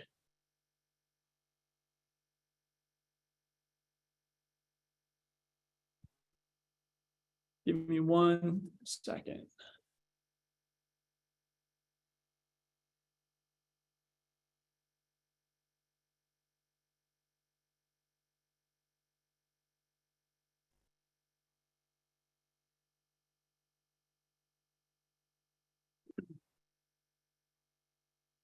While I'm pulling this up, does anybody else want to share an aha or anything that's stood out to them as we've been collaborating for the last 90 minutes?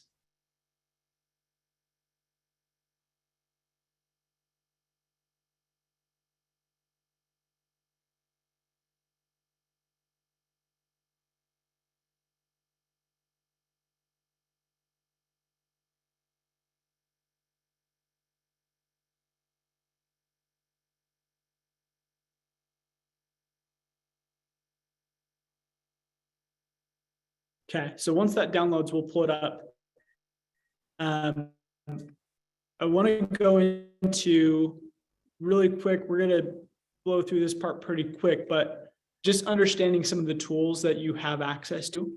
One is the KW Command app. Okay, and there are 2 different pieces to this. There's the client-facing side, which is the white app, and it's the consumer app. So KW Consumer app. And there's KW Command, which is where you run your business from. Okay. Now, this really helps you to be able to position your clients in the best scenario possible by being able to deliver value to them over time. So education, right, is the key.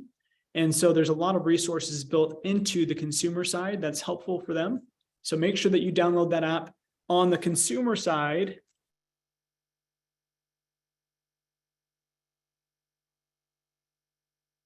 show you really quickly. So every one of you has a personal link where when your clients download the app, it's actually linked to your command. And so any home that they click on, it's showing you that personalized data on the back end, right, on your command system. So you want to find your link. If you don't have access to that, we'll talk with Hunter. He'll help you locate that, and you'll want to save it. Right, save it as a link that you can always refer back to. And then that way you can send it to clients. They can download the app and have a cool experience of being able to search for homes that are on the MLS. But again, on the backside, it's tracking everything for you, making it super helpful. So when your client, and you should actually do this yourself, go test it out yourself, is sign up as a client on your personalized app, okay? And just play with it, get used to it. So that way you can show clients how to use it themselves. I'm going to put this link in the chat on Zoom. And then again, if you need help with setting this up, just go stop by Hunter's office or set up a time with him and he can help you with this. The other option is your client can search or find an agent and they can type your name in and your name will pop up. That's another route of doing it. So if you don't have your personalized link, that's one route that you can take. But this is a really robust tool that you should use for your clients. Okay, now that I've got this up, what Steve was sharing is such an important piece to pay attention to. So properly consulting our clients. This is something they don't teach you in real estate school. This is something that I would say is common practice in the real estate space, but we're not here to just show clients homes or find a home that fits their needs and then negotiate it. We actually up front have to get very clear about our client's current situation and then also what their goals are, and be highly aware of that. Now, in this high interest rate time, one thing that is, again, going to be a problem is the affordability, their monthly cost. I just bought another rental property in July. We closed in July. And it's the same purchase. So it's a $600,000 house in American Fork. My rental in Pleasant Grove, same price, $600,000. I bought in 2019, 2.5% interest rate versus a 5.75 interest rate, same purchase price roughly. And the one home is $2,200 per month. The other home is $4,000 per month. Now, for most consumers, that's a big jump, right, in cost. And so part of this is, even when offering the 2-1 buy down or 3-1 buy down, it's asking your client if they're comfortable with the actual, after the buy down increases, if they're comfortable with that rate. And we actually have, I think I can share this with you guys. So this is a buy down calculator that kind of shows a client on the 2-1 buy down and 1-0 buy down options, what would happen. So for example, if I did a 500 median purchase price home, 500 is going to be the purchase price. And let's just say that they're putting, I don't know, 10% down. So their mortgage is 450 and interest rate is 6%. We'll just meet there.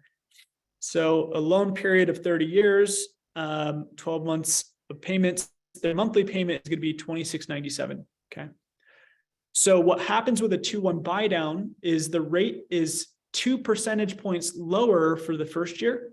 So in this case, their monthly payment, instead of it being $2,600 or $2,700, it would be $2,148 in year one.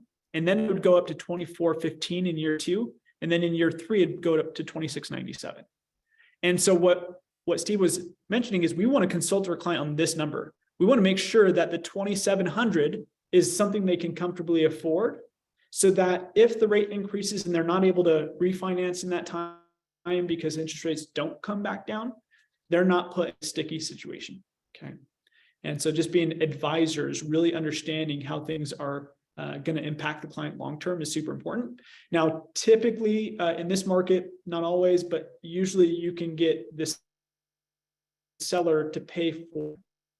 That's the advantage of this current market, is that you help negotiate a lower cost for the first 2 years and have that be at the expense of the seller. And that's one of the benefits of using this route. But the other thing to point out to the client, and this is this piece that I commonly use, and I just lost it. There we go.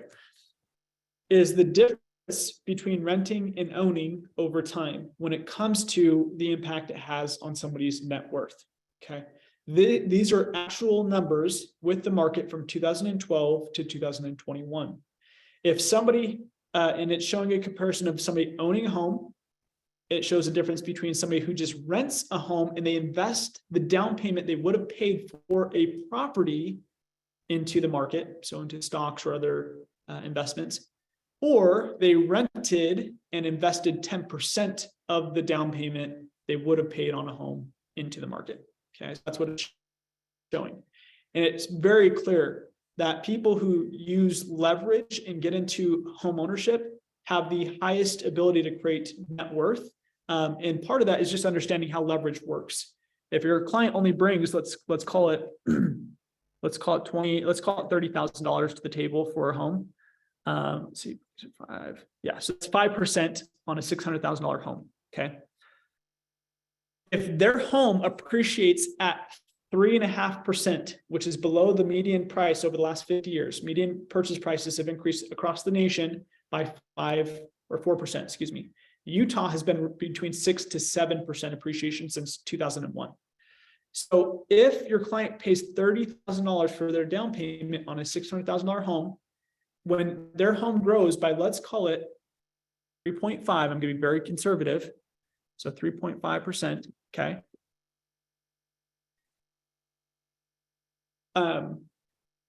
what happens to their equity? Are they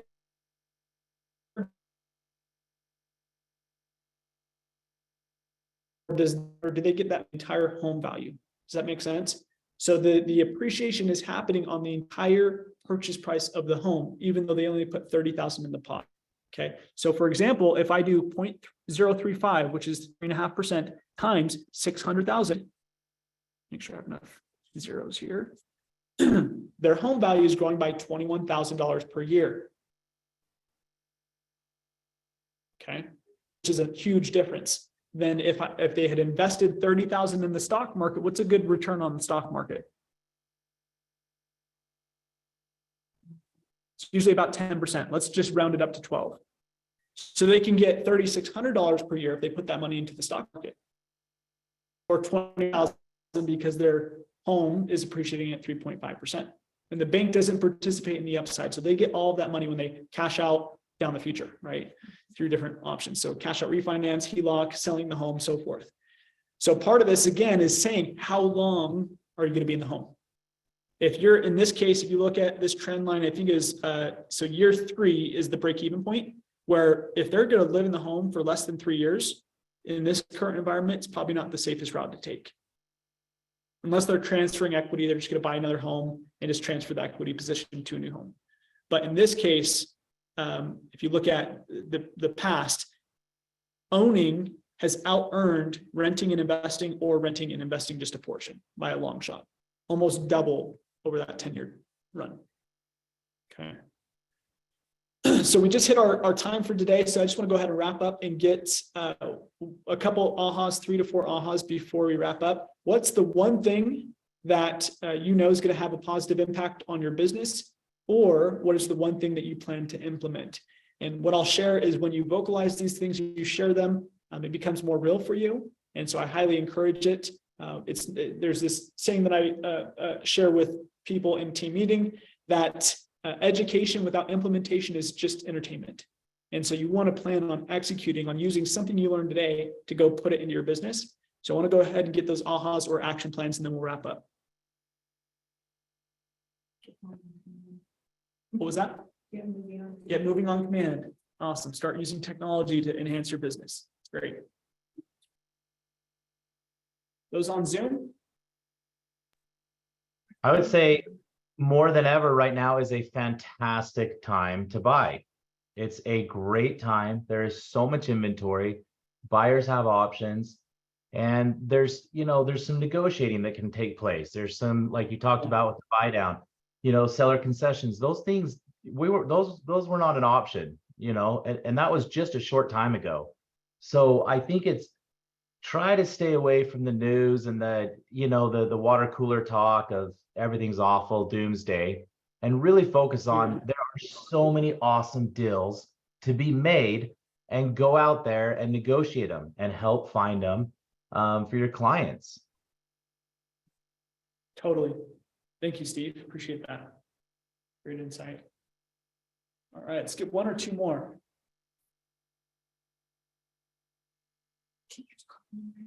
Yeah. Trent, Sarah, Tanner, Alicia, Lorraine.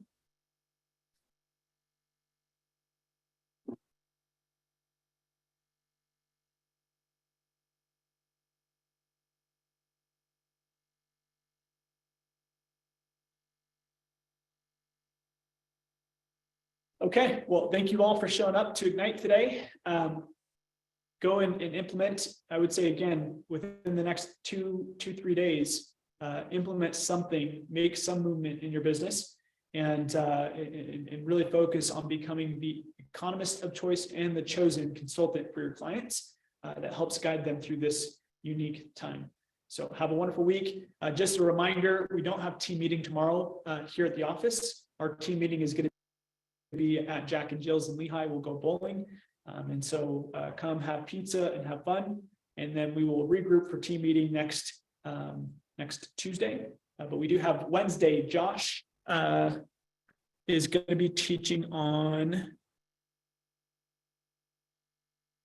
see what the session is. Yeah, so Josh Barrett will be talking about social media on Wednesday from 9:30 to 11:30. That will be here in the small training room, also on Zoom. But he will be talking about using social media to build your brand and get more leads. And then on Friday, we'll have Grow Your Database, and that will be with Hunter. So he'll be talking specifically about Command. If you haven't implemented that yet, I would highly encourage you to be here in person. That's more of a workshop class. So bring your computer and he'll help you get Command integrated into your business. So have a great day. We'll see you soon.